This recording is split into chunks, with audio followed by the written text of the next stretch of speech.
Olá pessoal, quem não me conhece, eu sou o professor Vieira e este canal tem como propósito colaborar com a educação e a formação profissional de todos que tenham a topografia como cerne de sua profissão.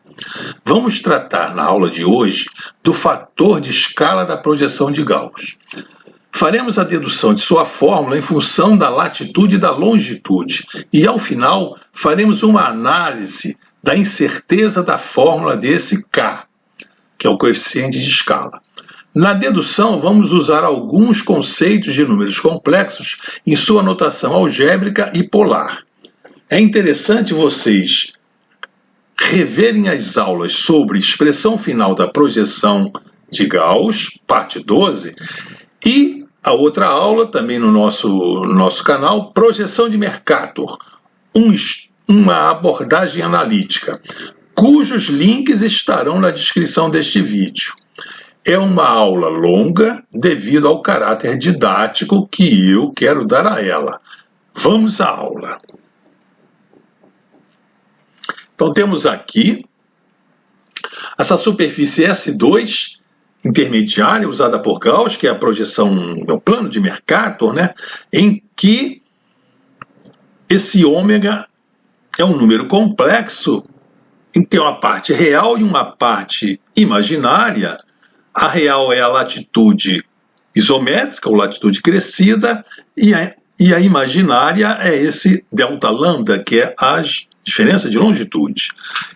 O vetor de ômega, que nós vamos representar ali ao longo de um paralelo de latitude φ, que está representado ali na latitude isométrica V, ele vai do ponto P'1 para o ponto P'2.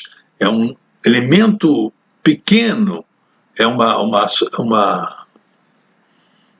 elemento, é um vetorzinho pequeno, que nós vamos analisar o quanto ele vai ser deformado ao ser projetado na projeção de Gauss.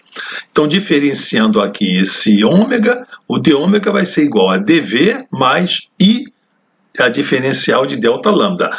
Esse d ômega, então, tem essas componentes, esse vetorzinho d ômega, o dV mais o I d lambda. O dV vai ser igual a zero, porque não está variando a latitude crescida, né? O ponto P1 e P2 linha, né, correm ao longo de um paralelo. Então, o vetorzinho d ômega vai ser esse d lambda no eixo dos imaginários. E aqui na projeção conforme de Gauss, nós temos essa latitude φ, que é a imagem dessa latitude isométrica V, e temos aqui a convergência de meridianos, que vai entrar nessa história aqui, que eu vou contar a vocês para deduzir essa expressão do fator de escala. Nós já vimos na aula passada como essa convergência de meridianos é calculado. E esse vetor dz, assinalado aqui, é a imagem do vetor d ômega que está aqui na superfície auxiliar, nessa superfície intermediária que Gauss adotou no seu estudo das superfícies, que é o plano de Gauss, que é o plano de Mercator. Então esse dz tem como componentes esse incremento no eixo das ordenadas dx e d ômega. Vocês já sabem, em aulas passadas, por que Gauss colocou o eixo x na vertical e o eixo y na horizontal, né, ali no equador. Então, aqui o eixo dos imaginários, temos aqui sendo o eixo horizontal, o eixo das abscissas, está aqui a unidade dos imaginários, ele está graduado aqui em delta lambda, e o y, no caso, multiplicando-se o delta lambda pelo raio equatorial do elipsoide, nós ficamos com o y em metros. Então, o eixo x e o eixo y estão graduados em metros, e esse delta lambda que está representado aqui, e que aparece nessas fórmulas, tanto na superfície intermediária quanto na projeção de Gauss, o delta lambda está expresso em radianos. Essa questão de unidades é importante e eu vou destacá-las calmamente ao longo desta aula. Então, o coeficiente de fator de escala, ele tem essa definição. É uma razão entre um comprimento na projeção de Gauss e esse comprimento de ômega na superfície intermediária aqui, que é o plano de Mercator. E isso aqui é um vetor, mas como eu estou tratando de comprimentos, então tomamos o módulo dos vetores. O módulo é um comprimento. Então está assinalado aqui o K entre a superfície 3, que é essa superfície de Gauss, e a superfície 2, que é esse plano ômega, que é a superfície auxiliar tomada por Gauss, que é de Mercator. Então temos aí então a definição do coeficiente de escala entre a superfície intermediária e o plano de Gauss. O dz, então, é um vetor. As componentes do vetor serão, então, o dx mais o i dy, está aqui como tomando no campo dos complexos, também idealizado por Gauss, de modo que, fazendo essa notação algébrica aqui do vetor, ser representada por essa notação polar, né, desse número complexo, esse dx aqui será, então, esse dz, o módulo de dz, vezes o seno desse ângulo gama, né, que é a convergência de meridianos. Então, o dx é o dz seno de gama e o dy vai ser o dz cosseno de gama. Gama é a convergência de meridianos. Então, esta é a forma polar, né? O polo está aqui no ponto P1, para representar esse vetor dz. Colocando o módulo, então, em escala, nós temos aqui esse parêntese que é o seno de gama mais i cosseno de gama, e esse parêntese é uma expressão notável que o Euler usou para representar essa forma polar. O que está aqui no vetor, seno de gama mais i cosseno de gama, ele foi representado por Euler como sendo E elevado a i vezes gama. Gama é o ângulo que o vetor forma com o eixo das abscissas. E esse é o logaritmo neperiano, é a base do logaritmo neperiano. Não confundam com a excentricidade do elipsoide. Aqui é a base dos logaritmos neperianos. Então, esse E elevado a I gama é uma simplificação dessa notação polar devido a Euler. Então, o vetor dz vai ser o módulo do vetor vezes esse E elevado a gama. Analogamente, o vetor d ômega vai ser o módulo do vetor d ômega com o E elevado a I com o ângulo do vetor d ômega com o eixo das abscissas. O ângulo de d ômega com o eixo das abscissas é zero, porque ele corre aqui na direção do eixo das abscissas, no eixo aqui do paralelo ao equador. Então o ângulo é zero, tá? I vezes zero. O ângulo vale zero, né? Então nós temos aqui, passando a limbo, a razão entre a divisão, né, desses números complexos dz e d ômega vai ser a divisão do seu módulo, vai ser um outro número complexo, né, que vai ser, o módulo dele vai ser a divisão entre os módulos dos dois vetores, que está no numerador e no denominador, e o E que multiplica, né, como é a divisão, né, divisão de potências da mesma base, a base é o E, que é a mesma potência, então vai ser a diferença entre os seus expoentes, vai ser I gama menos I zero, botando em evidência fica gama menos zero. Vai ser então esse novo vetor, que é o vetor que se obtém um outro número complexo, dividindo-se o vetor dz pelo vetor d ômega. E já vamos aqui com uma nova expressão para o gama, né? Para o coeficiente de deformação de escala. Então temos aqui esse número complexo, vai ser igual à razão entre os módulos, e o E, que é a base do logaritmo neperiano, elevado a I gama, nessa forma polar, né, representada na notação de Euler. Então aqui esse dz do ômega, essa razão entre os módulos, entre o vetor dz lá no plano de Gauss e o d ômega lá na superfície S2 intermediária, é o K, é o coeficiente de deformação da escala, é o coeficiente de escala, e vezes o E elevado a I gama, está ele representado aqui. A relação de Euler, como eu já falei para vocês, é essa, é dada lá no curso médio, lá no científico, às vezes no quarto ginásio já se fala um pouquinho de números complexos. Então nós temos então aqui que o dz de ômega, esse número, essa razão dz de ômega, né, como se fosse a diferencial dz de ômega, derivada de dz em relação a d ômega, vai ser esse coeficiente de escala vezes o E elevado a I ômega, que é esse seno de gama mais I cosseno gama. Multiplicando o que está no parêntese, dentro do parêntese pelo K32, né, distribuindo a propriedade distributiva do produto em relação à soma, nós temos então que o K32 seno gama é igual a I K32 cosseno gama.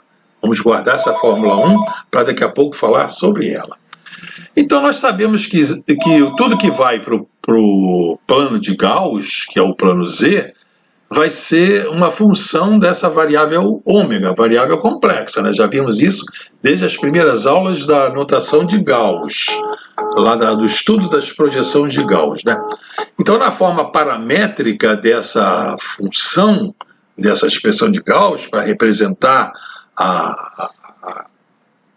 curva, né, de Gauss, a expressão paramétrica que já vimos lá naquelas aulas anteriores, o ômega vai ser o x mais, o z vai ser x mais y, e na forma paramétrica, o x é uma função de v e delta lambda, assim como o y é a função de v mais delta lambda. Quer dizer, essa forma paramétrica vai ser usada agora para nós adiantarmos o nosso trabalho aqui. Então, fazendo então a derivada de z em relação a ômega, dz de ômega, porque nós temos aqui o dz de ômega, precisamos dela. Então, dz de ômega, aqui derivando dessa forma paramétrica da função, nós temos d-rom de x, d-rom de v, mais d-rom de x, d-rom de delta lambda, variação de x com a latitude crescida e a variação de x com a diferença de longitude, mais essa parte aqui, esse segundo termo, e d-rom de y, d-rom de v, mais o i vezes d-rom de y, d-rom de delta lambda, que será a variação do y com a variação de v e delta lambda. Nós estamos interessados aqui nesse segundo parêntese. Coloquei o i aqui entre parênteses para destacar essa parte aqui da variação de y em relação à longitude, porque nós queremos estudar o fator de escala. O fator de escala da projeção de Gauss, ele não varia com a direção. Ele podia ser estudado em relação a qualquer direção, na direção dos meridianos, na direção dos paralelos, em uma direção com azimuth qualquer. Nós vamos estudá-lo na direção de y, que é o eixo das abscissas, a variação de longitude, porque nós já dissemos anteriormente, e vocês vão ver hoje mais uma vez essa razão de fazer essa variação em relação ao y. Queremos fazer esse coeficiente em relação aos paralelos, que é igual à variação entre os meridianos. Então, essa expressão 1 e 2, elas são iguais, porque é o dz de ômega que nós temos aqui e o dz de ômega que temos aqui. Então, podemos igualá-la. E nós só queremos a variação em relação a y, como eu já falei a vocês. Queremos achar esse coeficiente em relação aos paralelos, porque é mais cômodo e é igual a como se fosse em alguma outra direção. Então, nós ficamos aqui, então, com o IK32, que para igualar essas duas expressões aqui, esses dois números complexos, nós igualamos a parte real com a parte real e a parte imaginária com a parte imaginária. A parte imaginária aqui é K32 vezes cosseno φ, e a parte imaginária aqui é I d-ROM de Y, d-ROM de V, mais d-ROM de Y, d-ROM de delta lambda. Então, nós estamos interessados, então, só nessa parte dos imaginários, então vamos pegá-la para fazermos o nosso estudo. Vamos levá-la adiante. Passamos a limpo aqui, só para continuar o raciocínio. O I é cancelado nos dois membros da equação. E nós podemos, então, ainda chamar a atenção aqui que na projeção de Gauss, a abscissa Y não varia com a ordenada V. Essa abscissa Y ela varia só com a latitude isométrica. Ela não varia com o delta lambda, nessa superfície intermediária, né? Então, essa variação em relação ao V, ela não existe, ela é nula. Então, isso já simplifica mais ainda a nossa expressão do K. Então, fica anulando então, essa variação, mas ela já é zero. A variação do Y com a latitude isométrica já é zero. Então, a expressão do K fica assim. K32, o K de Gauss para Mercator, cosseno gama, vai ser a derivada, né, a variação de Y em relação à variação da longitude, né, do delta lambda, e nós estamos aqui em milímetros por radiano. Esse delta lambda aqui está em radiano. Estou destacando aqui, porque eu já falei a vocês que essa questão de unidades é importante. E eu, então, para passar de milímetros por radiano para milímetros por metro, eu já falei a vocês que lá no eixo das abscissas, na projeção de Gauss, aquele eixo é graduado em o produto de A vezes delta lambda, porque aí delta lambda estando em radianos, o A estando em metros, então o Y aqui vai estar em metros, então essa variação de Y com o delta lambda vai ser metro por metro, porque tem que ser assim, porque o K é adimensional. Então já estamos com ela aqui já na metro por metro, o valor de K, né? Então nós temos aqui, vamos desenvolver em série essa secante da convergência de meridianos, a secante de gama. E para desenvolver em série, nós temos que lembrar que a secante ao quadrado, lá da trigonometria plana, secante ao quadrado de gama é igual a 1 mais tangente ao quadrado de gama. Então a secante de gama é a raiz quadrada desse segundo termo. E eu coloquei a raiz quadrada na forma desse parênteses elevado a 1 meio. Então, desenvolvendo em série esse 1 mais tangente de gama elevado a 1 meio, nós já vimos até esse desenvolvimento em série, ele é dado por essa expressão aqui, 1 mais 1 meio de tangente ao quadrado de gama, mais 5, 24 avos de tangente à quarta, mais etc. Então, a secante de gama vai ter essa expressão aqui, truncando no termo de tangente à quarta. Depois faremos a análise do erro de truncamento. Então, na fórmula de Gauss, nós sabemos que é isso aqui. X é essa expressão, o Y é essa. Vamos trabalhar no Y, que nós estamos, para determinar o K, estamos determinando, né, em relação à variação do Y, coeficiente de deformação linear na direção Y, que é igual em qualquer outra direção, mas essa é mais conveniente. Nessas fórmulas de Gauss, da projeção de Gauss, o M é o arco retificado, desde o equador até o paralelo de φ, o A, esse coeficiente A, é n cosseno φ, o B é n menos n seno φ cosseno φ, o C também isso e o D também. Então reparem que todos esses coeficientes, A, B, C, D, eles são funções de φ, funções da latitude. Então, como nós vamos fazer a derivada, estamos trabalhando com a variação em relação à longitude, a latitude é constante, então todos esses coeficientes aqui são constantes. Então por isso que ficou mais conveniente calcular o coeficiente de deformação linear na direção de y, porque esses coeficientes A e C vão ser considerados constantes, na derivação vai ser mais prático obtê-los. Essas são as variáveis auxiliares que aparecem nesses coeficientes, colocando aí para compor a página, e aqui destaquei a fórmula de y de Gauss. E está ela aqui para nós começarmos, e nós estamos então querendo o dy de gama, que é para colocá-lo lá na expressão do Gauss.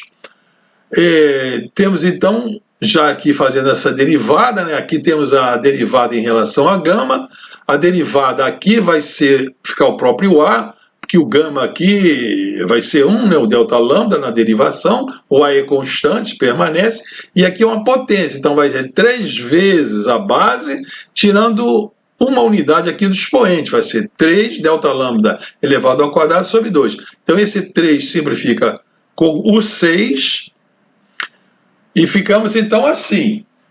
Vamos ver aqui o fio da meada, fazer aqui um resuminho para a gente pegar o fio da meada. O dy de lambda vai ser então A delta lambda ao quadrado sobre 2, que simplificou aqui por 3, vezes o C.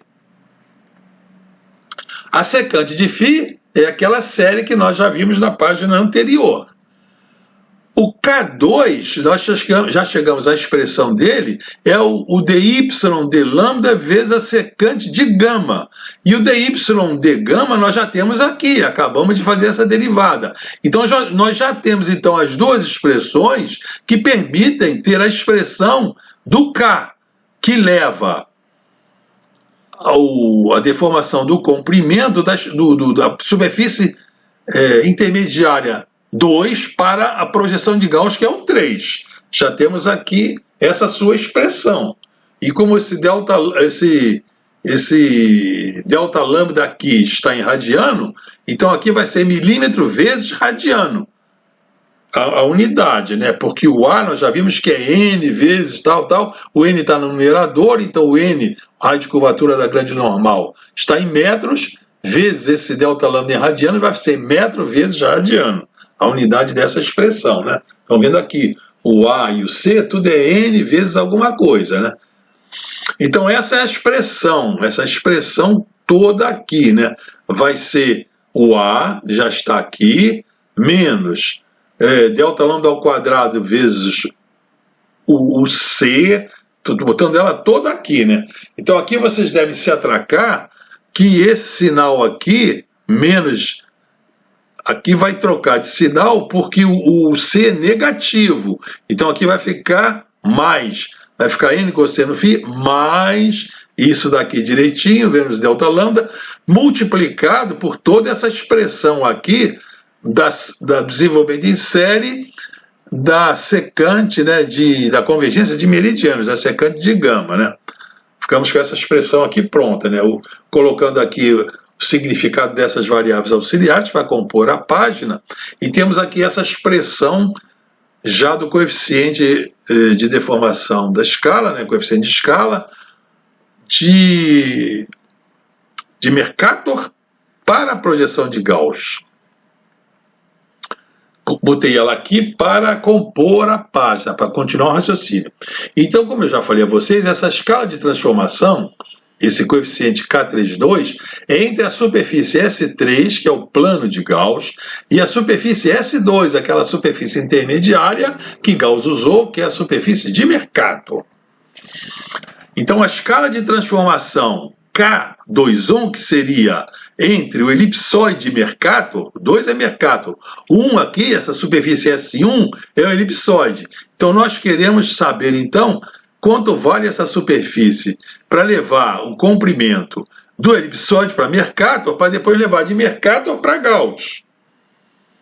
Então, o coeficiente de escala entre Mercator ds2 e ds1 vai ser o K21, a deformação do elipsoide, né, um lado no elipsoide para um lado lá na superfície S2, que é o de Mercator. E esse de 3 para 2, que seria entre Gauss e o plano de Mercator, vai ser um lado lá, um ds3 em Gauss, sobre um ds2, que é a superfície intermediária 2, que é a de Mercator.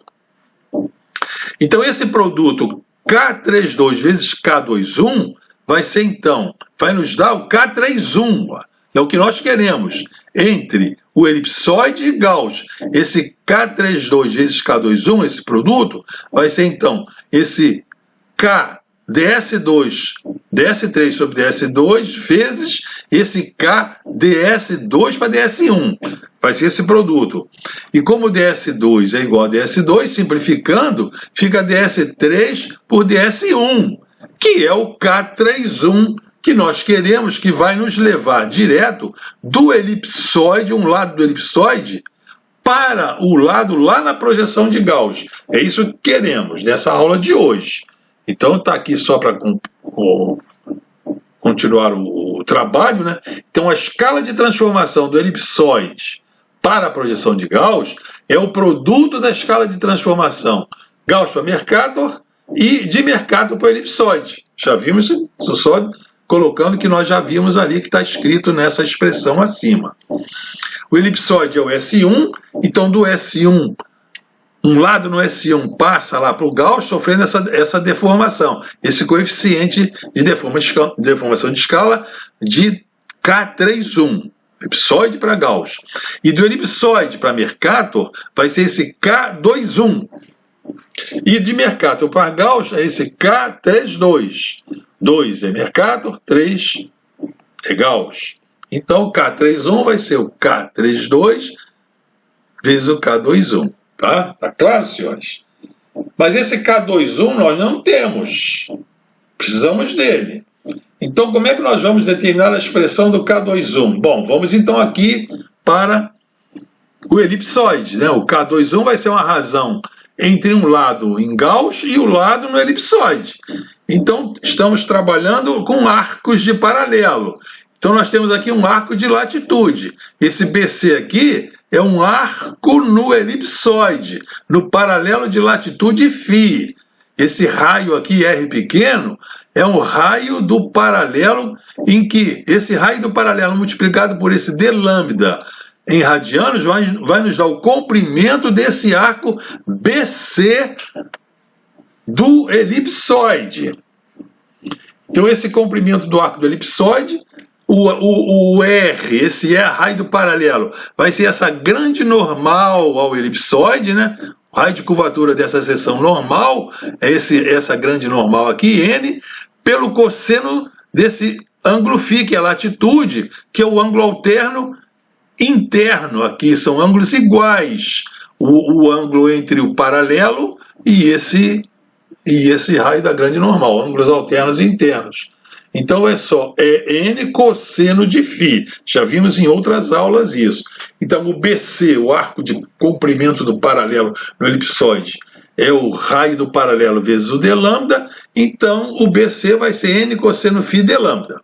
Tá, temos aí a expressão do comprimento do arco no elipsoide. Então vamos ver agora, em Mercator, qual seria o comprimento do arco correspondente àquele arco BC do elipsoide. Está aqui um esqueminha do elipsoide, aqui estão os pontos B e C no paralelo de latitude φ, esse é o raio do paralelo, esquematizado aqui a grande normal, que nos dá esse, já vimos na aula anterior, né?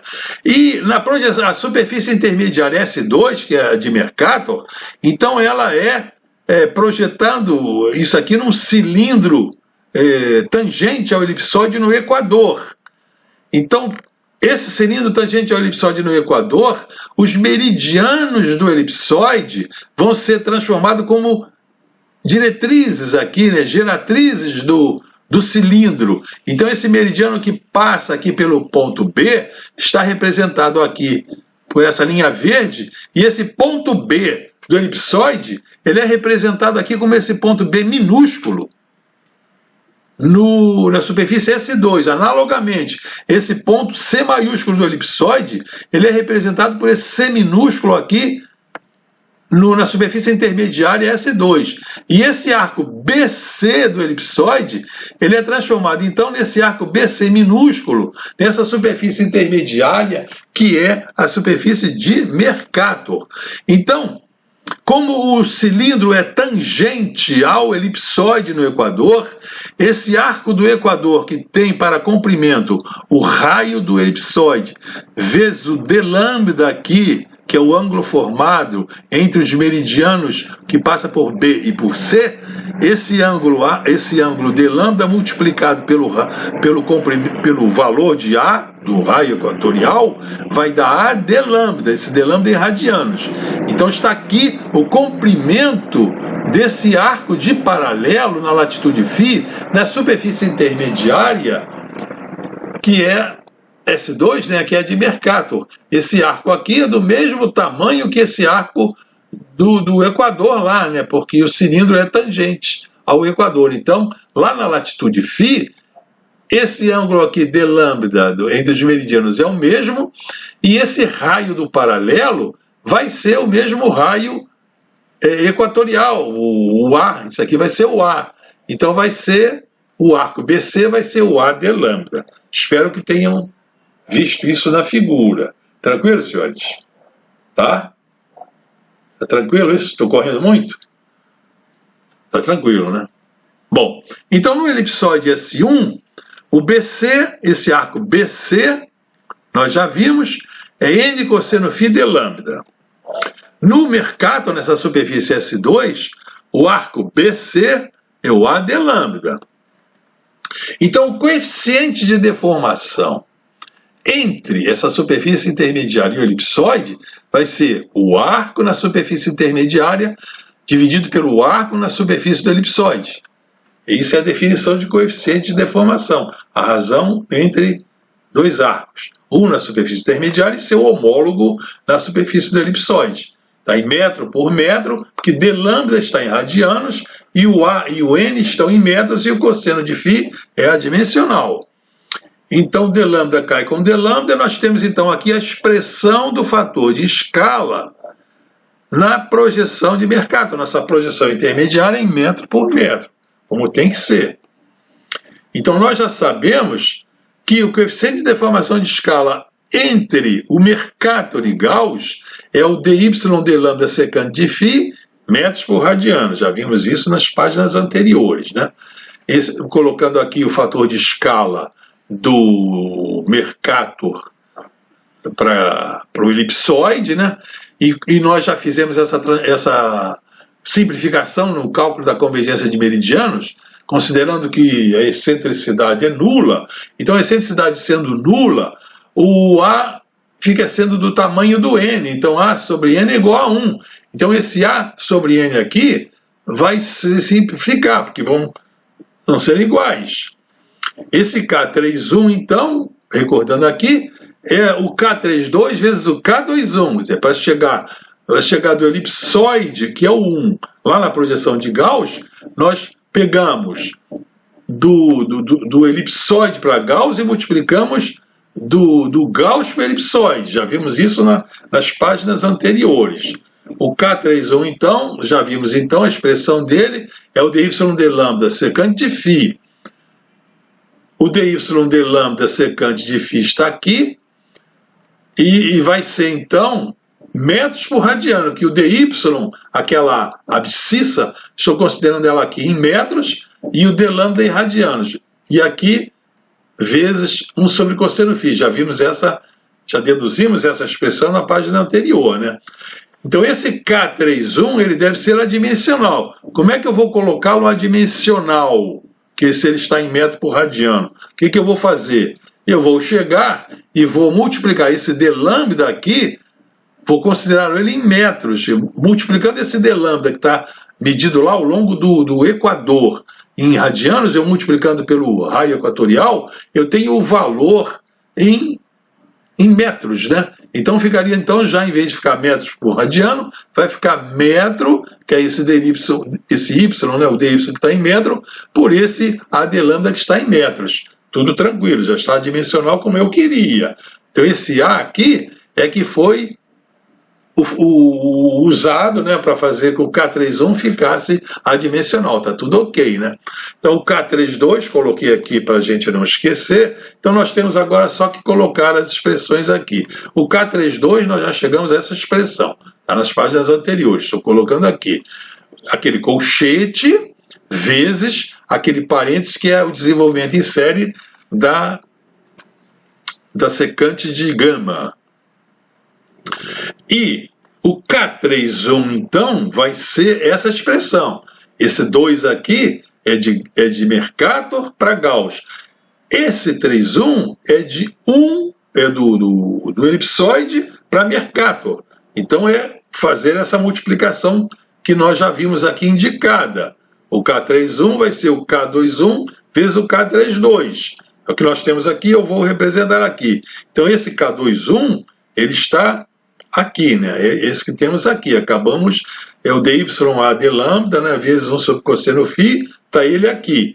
E ficou 1 porque o A é igual ao N. Então ficou 1 sobre cosseno φ e aquele A que transformou, ficou para ficar metro por metro.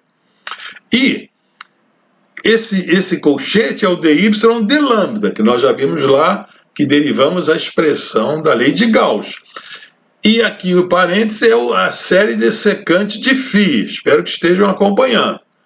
Então esse produto aqui, do colchete com a série, é o K32. Então esse K32, que é isso tudo, multiplicado por K21, o K32 multiplicado pelo K21, vai nos dar o K31, que é o que nós queremos. Eu coloquei aqui para continuar nosso raciocínio.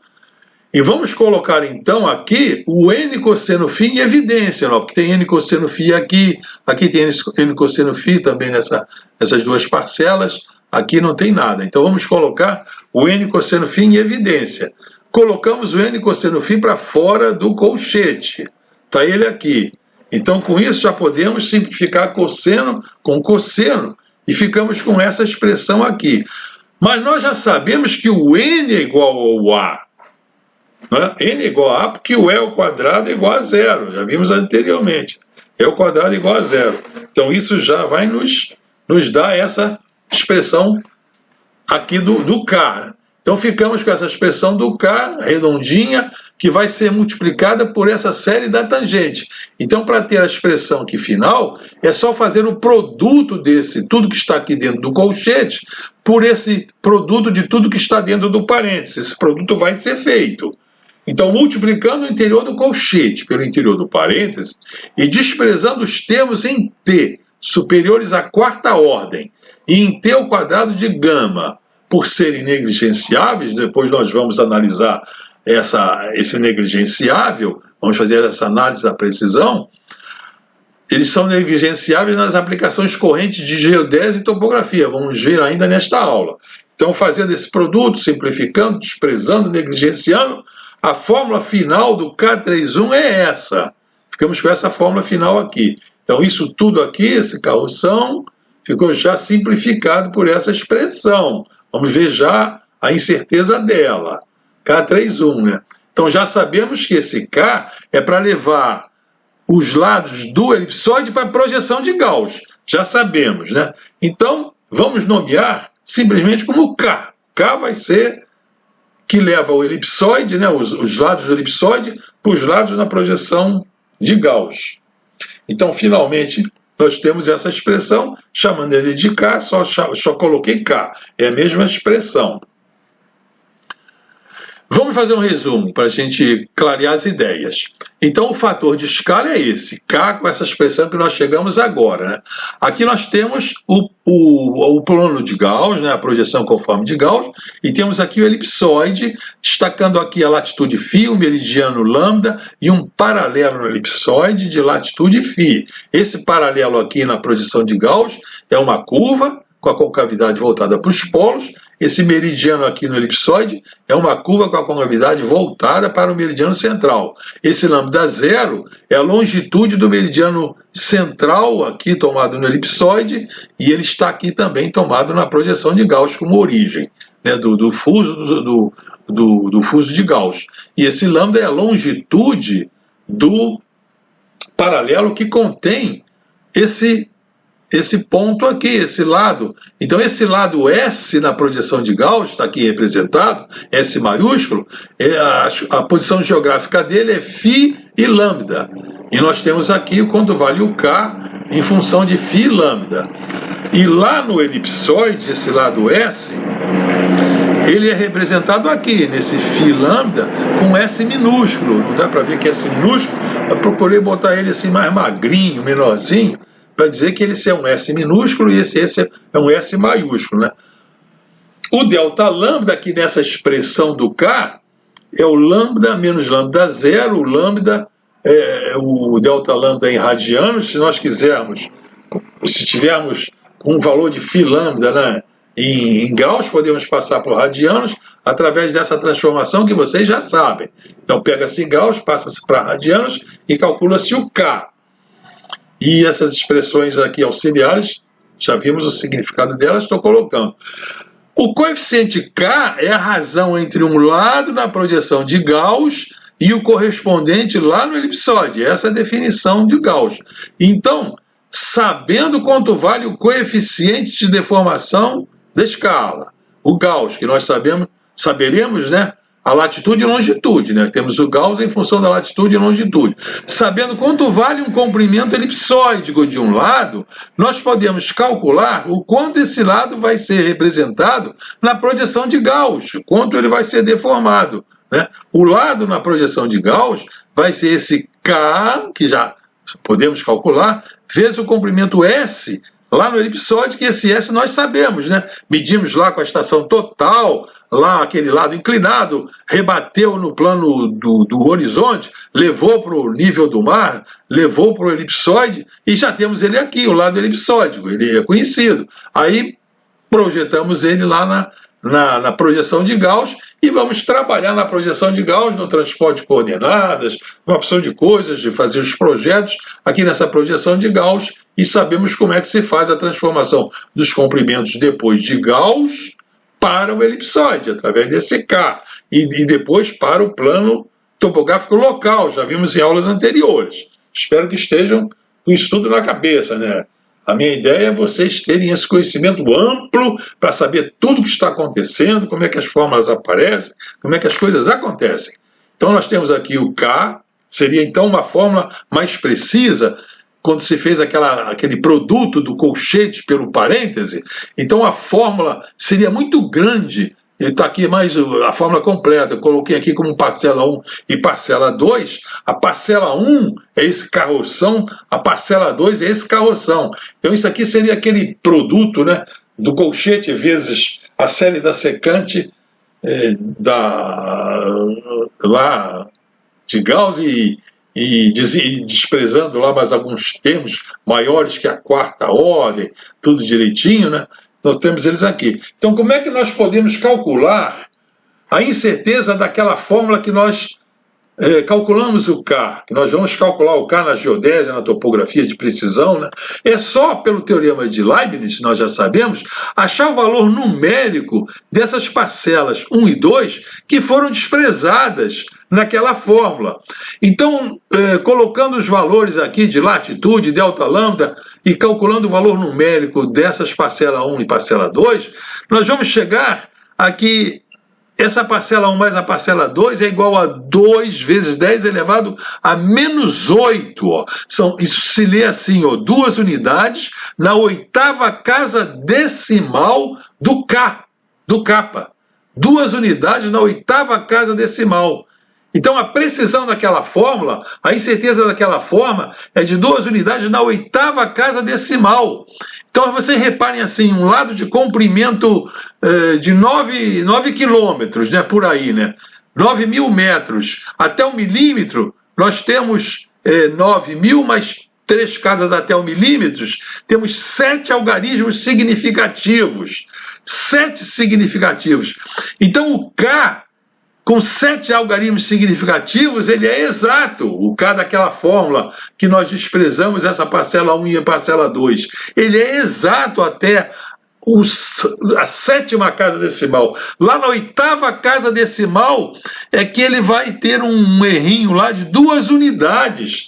Então, K é isento de erro por essa expressão que nós deduzimos aqui. Entenderam, senhores? Entenderam essa análise? Nós estamos fazendo análise para ver a precisão das fórmulas Se vocês olharem esses livros de geodésia, essas teses de mestrado, apresentação em congresso, eles apresentam uma fórmula e colocam assim, essa fórmula é segundo fulano, a precisão da fórmula segundo fulano é de tantos milímetros na casa tal. Pô, vocês já estão sabendo como é que se calcula, não precisa saber lá do fulano, do ciclano, isso tudo veio lá de Gauss, pô. E a matemática básica, aquela matemática que eu estou falando para vocês estudarem, recordarem. Tranquilo, senhores? Então vamos. Já sabemos então a incerteza, né, da expressão. Acabamos aqui a aula, muito obrigado por tê-la assistido. Se não estão inscritos, inscrevam-se. Se gostarem, dê um like, isso daí divulga o canal para outras pessoas. Comentem e surgiram assuntos para que eu possa já ter um banco de dados sobre os assuntos que vocês gostam, para quando chegar na aula oportuna, que eu saiba que vocês têm a teoria necessária para entendê-los, eu faço aula sobre aquele assunto. Então, senhores, até a vista, pessoal!